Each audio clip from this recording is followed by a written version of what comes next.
Y vamos a continuar con el tema relacionado a algunas características que hay que considerar según edades. Nosotros habíamos empezado las dos veces anteriores que estuvimos hablando de los 1000 primeros días de vida, claro, y la importancia que tenía la alimentación para la nutrición y el estado de salud, sobre todo, y lo que la implicancia en el crecimiento y en el desarrollo los primeros 1000 días de vida.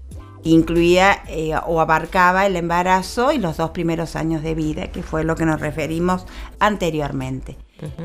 Pero a partir del año de vida, o de los 2 años más específicamente, empieza otra etapa bastante importante, que es la etapa del preescolar, ¿no? El preescolar, entonces, que abarcaría desde los 2 años hasta los 5, casi 5 años, 11 meses, 29 días, ¿no?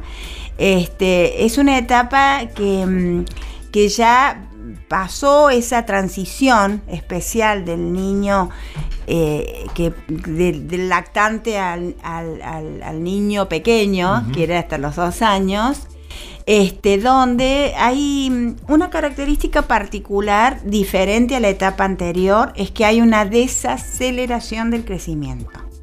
Habíamos remarcado bastante cómo estaba tan aumentado el crecimiento intrauterino primero, en el embarazo, la gestación, y luego principalmente en el primer año de vida, que triplicaba el peso de nacimiento el niño al finalizar el primer año de vida.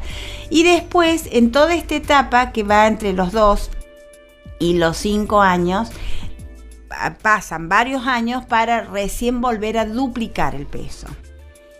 Muy diferente se nota, o sea, se puede apreciar, digamos, la implicancia del estirón. Todavía estamos en esta etapa del preescolar, es una etapa de crecimiento lento, casi muy suave. ¿Esto por qué lo remarco? Porque cuando hablamos de crecimiento acelerado o crecimiento más lento, hace la diferencia a pensar de cuántos requerimientos nutricionales tiene ese niño. Entonces, esta etapa, la del preescolar, de crecimiento latente o crecimiento lento, no requiere tantas más calorías que el niño al finalizar el primer año de vida. Más o menos son 100 calorías más por año que se consideran. Entonces, ¿por qué lo remarco? Para que no pasemos a tener una actitud de sobrealimentar al niño en la etapa del preescolar, que puede generar el caldo de cultivo para un sobrepeso desde la pequeña edad. Que, como hemos estado hablando, que es una de nuestras enfermedades preocupantes, el avance del sobrepeso, y cada vez a edades más tempranas. Por eso remarco esto. La etapa del preescolar es una etapa de crecimiento suave, lento, que no requiere demasiadas calorías más en relación al terminar el primer año de vida. Se van considerando alrededor de 100 calorías más por año. Por lo tanto, si un niño al terminar el primer año de vida requiere alrededor de 900 o 1000 calorías, un niño de 2 años 1100, de 3 años 1200, de 4 años 1300. ¿Y esto qué implica? 100 calorías más, puede ser una fruta más, una porción más de cereal, pero pequeña. Entonces, para no tener el riesgo de sobrealimentar. ¿Por qué aparte? Porque ocurre que puede pasar en esta etapa del preescolar de que los chiquitos empiezan a salir del ámbito familiar por circunstancias laborales, muchas veces de la familia. A veces no están los abuelos que pueden por ahí, o aún estando los abuelos, pero digo, ya sé cómo se amplía los adultos que pueden llegar a intervenir en situaciones alimentarias. A veces abuelos, vuelvo a decir, a veces una guardería, un jardín maternal. Entonces empiezan otros actores a aparecer que pueden tener, digamos, injerencia en la alimentación del niño. Por supuesto, siempre decimos que cuando el niño es niño, e incluso hasta la adolescencia, siempre el eje principal lo debe tener la familia, y también en la alimentación. Pero no podemos desconocer que hay espacios que se generan donde pueden haber otro tipo de valoración o de qué sé yo, actitud en cuanto a qué se le prepara al niño. Entonces hay que ser cuidadosos en eso. En general, la alimentación de un niño pequeño siempre lo ideal es que siga respetando 4 comidas al día, que prioricemos la utilización de la leche en el desayuno y la merienda, y si no, un reemplazo como un yogur.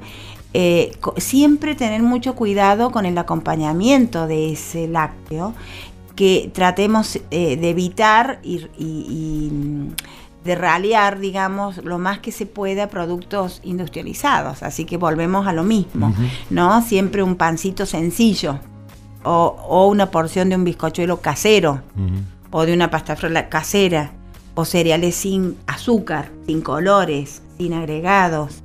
Y en el almuerzo... Porque a veces pasa que le das la merienda, una leche, todo como corresponde, pero le das galletas rellenas. Claro, galletas dulces rellenas, o se le da y qué sé yo, empieza a comer otro tipo de golosinas, o puede estar el riesgo de que utilice gaseosa, que eso es lo que hay que tratar de evitar.